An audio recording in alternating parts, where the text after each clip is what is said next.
Assalamualaikum and hi. My name is not Auni Maisarah Binti Mohamad Zuber and my number matric is A22A0959 and I'm from class L3. Today, I will do a video presentation for my first assignment. Management can be defined as all of the continuous activities such as planning, organizing, leading, and controlling that are undertaken for achieving goals. Management is also a process of getting things done effectively and efficiently with and through people. Effective and efficient management are both necessary for a good management. Being effective means doing the appropriate task, and being efficient means doing the task correctly. Now, we will go over all management scholars, which are Frederick Maslow, Henry Fayol, Mary Parker Follett, and Max Weber. The first scholar is Frederick Maslow Taylor. He is known as a hero of scientific management. The first scholar is Frederick Maslow Taylor. He is known as a hero of scientific management.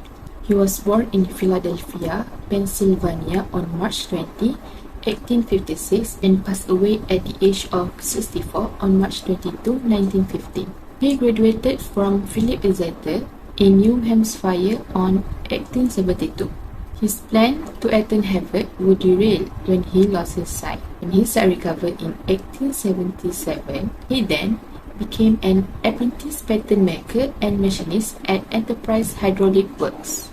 In 1884, he worked as a machinist and chief engineer at Midvale Steel Plant. Then, he retired at the age of 45. He also once elected as the president of the American Society of Mechanical Engineering. Frederick Maslow Taylor's theory is develop a science for element of work. He put an emphasis on long-term productivity while taking into account the viewpoints of the company and employees. He basically meant that management should get the objective data on work, perform experiments, and standardize policies and procedures based on the results of the experiments. Next, Taylor would choose first-class laborers to complete a task, pay them extra, and carefully inspect and test them. In this way, the ideal productivity could be precisely calculated. Next, the optimal tools and procedures can be determined and they can be documented and used as standards for specific tasks. Why the theory was introduced during that time? It is because Frederick Maslow Taylor was more concerned about the output than worker satisfaction or motivation. Taylor's work introduced the concepts of systematic training and selection, and it pushed business owners to collaborate with staff to boost productivity and efficiency. In addition, he established the concept of a first-class worker to set the benchmark for what a worker should be able to achieve in a given amount of time. Scientific management gained favor among large corporations as productivity increased, indicating that it worked. FedEx and Amazon employed an updated version of his original theory today. Moving on to the advantages and disadvantages of Frederick Maslow theory. The first advantage is autocracy is decline. This theory encourages to put good ties with leadership. Autocracy will decline as a result of using scientific management theory. Second advantage is make quick decisions. Taking action and planning ahead are two aspects of scientific management theory. This can initiate any job in any field concurrently. Third is capability to control. Managers can effectively regulate output. Managers can more easily maintain their staff because when they perform the same job, they become experts in their field. The disadvantages of Frederick Maslow theory are: first one is needs a lot of capital. It costs a lot of money to run job studies, planning departments, employee training programmers, and standards. Second disadvantage is management takes control. The management must be in charge of organizing and controlling workplace operations. The managers will control their employees and their creativity will be declined. Third, it is unsuitable for a team. It is because they have the ability to mistreat others, which can provoke a conflict. The second scholar is Henry Fayol, and also known as the father of modern management. He was born in Istanbul, Turkey in 1841 and returned to France with his family in 1847. He has worked as a French coal mine engineer, mine director, and modern management theorist. He studied mining engineering and started his career as a mining engineer at the age of 19. 10 years later, he became the manager director of the mining company, and the company successfully became one of the largest product steel and iron in France. He gained more attention when he published his theories in 1908 in the world-famous book administration industrial at General. He then became known for his administrative theory and known as Fayalism and father of modern management. Henry Fayol passed away in 1925. Henry Fayol's theory is the 5 functions of management. Henry Fayol lists 5 key functions as a part of managerial elements. These functions are planning, organizing, command, coordination, and control. Planning is one of the most challenging and crucial issues in every business, and it involves all departments and functions, especially management. Planning consists of 4 elements, which are desired results, the action, the stages, and the methods. Unity, continuity, flexibility, and specificity are regarded as qualities of a good plan. Secondly, is organizing. Organizing entails providing of all the resources, both physical and human, which are necessary for a plan of action and its associated activities. The third function is command. The definition of command is the optimum return from all employees of a manager's unit in the interest of the whole concern. This includes setting a good example, performing regular updates of performance, having competent personnel, working with other managers to ensure unity of direction and effort amongst managers and personnel, and knowing the organization's obligation to its personnel. Fourth is coordination. In order to achieve the desired result, coordination calls for making sure that all employees are aware of their roles within the organization and that resources and activities are coordinated across all departments. And the last function is control. Control also entails checking that everything happens in accordance with the adopted plan, the instructions issued, and the established principles. Why Henry Fayol's theory was introduced at that time? The principles aim to give managers a set of values to emphasize in a workplace to achieve better and more efficient results. Management principles provide structure to an organization and ensure that managers communicate directions effectively so that everyone within an organization understands their roles and who has authority. Next, advantages and disadvantages of Henry Fayol's theory. The first advantage is offer a practical framework for considering the function of managers inside an organization. They emphasize the value of organizing, planning, and regulating in particular. Managers at all organizational levels require these capabilities. The second disadvantage is the 5 functions emphasize that managers must be able to collaborate well with others. This is crucial because managers frequently need to coordinate the efforts of staff members who are pursuing similar objectives. And the third advantage is has a better understanding on how management fits into an organization.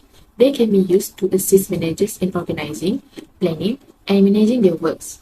Managers can also utilize them to understand the connections between various organizational components. The first disadvantage of Henry Fayol's theory is this theory frequently focuses on the managerial technicalities.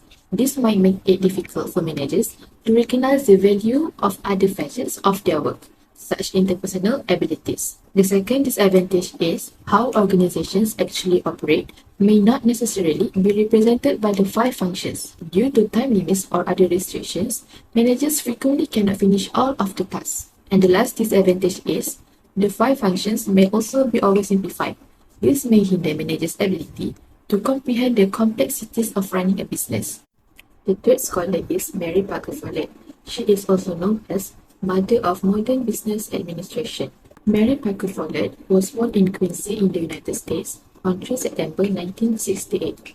She studied at Cambridge University and Radcliffe College, specializing in political wisdom, social work, and administration. In 1896 and 1909, her work at Radcliffe was published as the Speaker of the House of Representatives.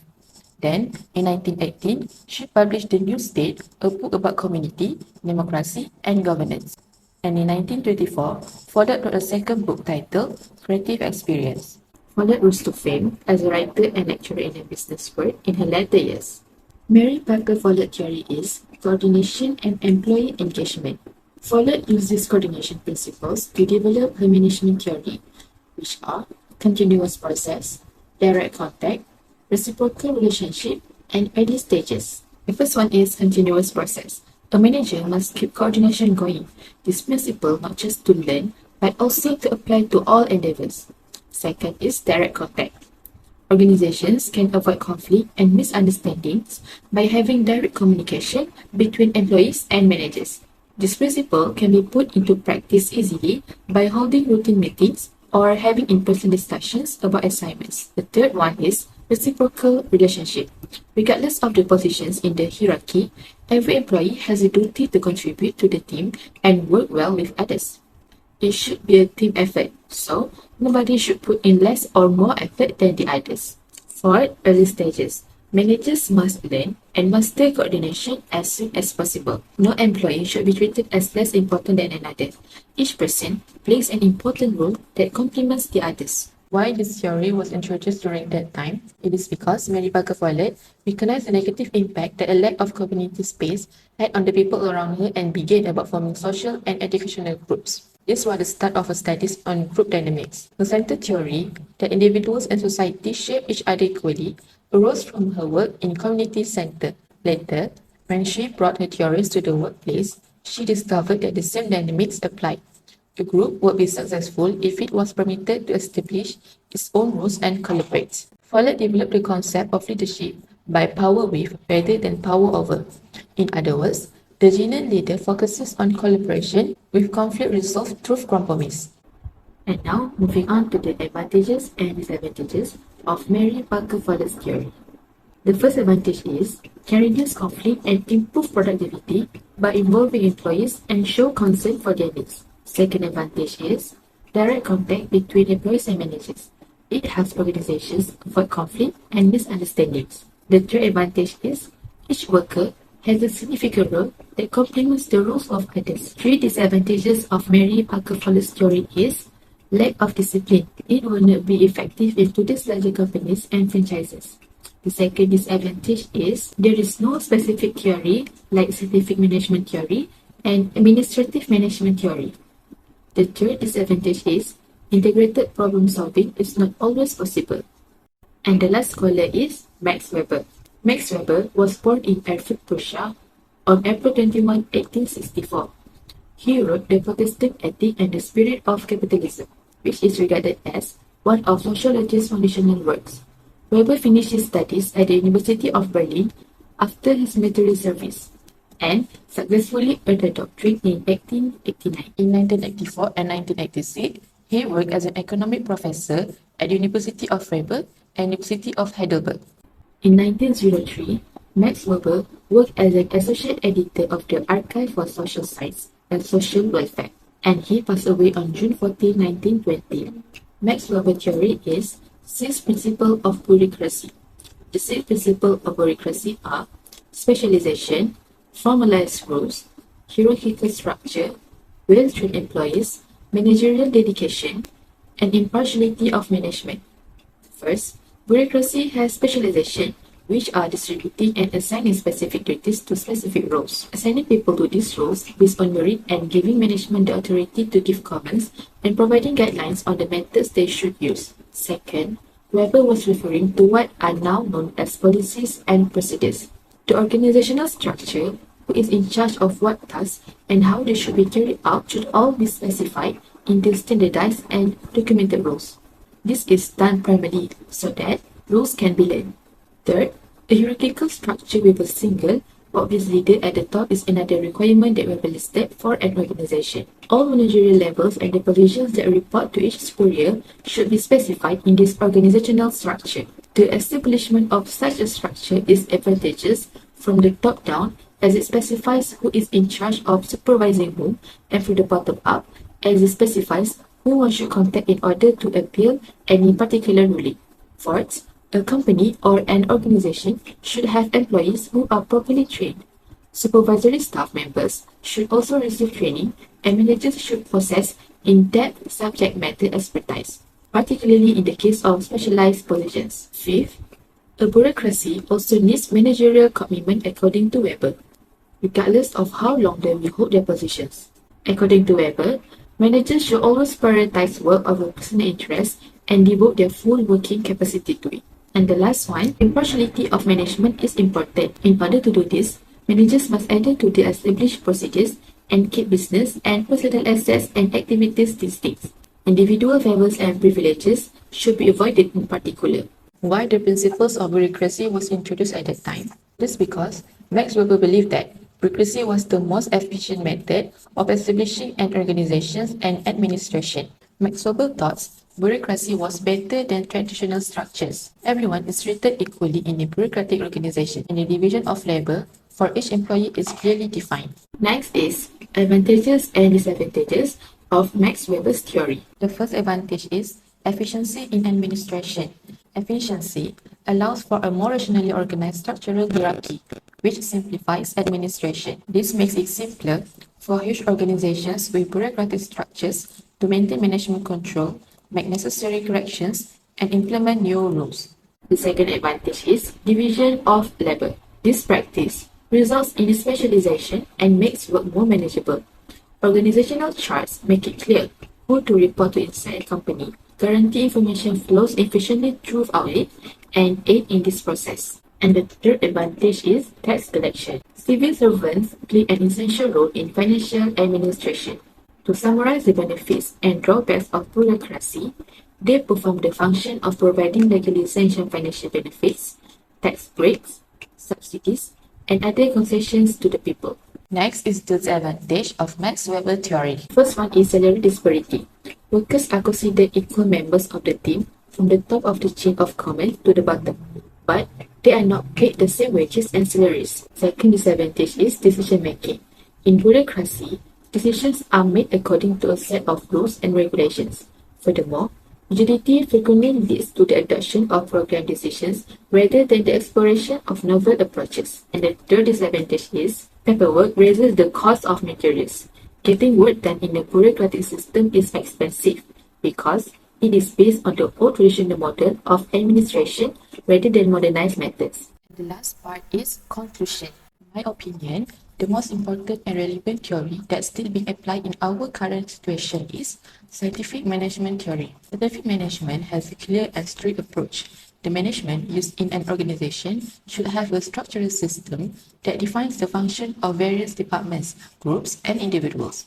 One of the greatest contributions of scientific management in today's organization is increasing the productivity. Scientific management focuses on the activities performed by the workers in an organization. The importance of this was that scientific management makes the workers or employees efficient. In addition, use of scientific management in today's operation increases the overall profitability and gives the organization a better opportunity to compete in the market globally. For example, McDonald's is one of the organizations that apply scientific management theory principles in their business. McDonald's establishes a series of detailed and strict working standards which ensure that every product from any chain restaurant has high quality. No matter people is a cook, a counter person, or a hall cleaner, each kind of work has normative operational standards and written regulations. Moreover, McDonald's staff is specialized in different production procedures. McDonald's has developed a standard method of performing each job and the employees can perform efficiently. McDonald's show the evidence of applying the principles of scientific management. They train the workers scientifically rather than passively leaving them to train themselves. It aims to bring everyone's production efficiency into full play to accomplish maximum profit. The similarities from all the management theories are the work is divided into specialized tasks, making it simple to learn and carry out effectively. Second, employees must be fairly treated by managers. Third, there was a shared objective between managers and employees, which served as their basis for cooperation. Fourth, managers were in charge of delegating the task to employees and assisting them to achieve organizational objectives. The last one, managers were in charge of overseeing employee productivity and organization effectiveness. And that was from me from this presentation. Thank you for watching.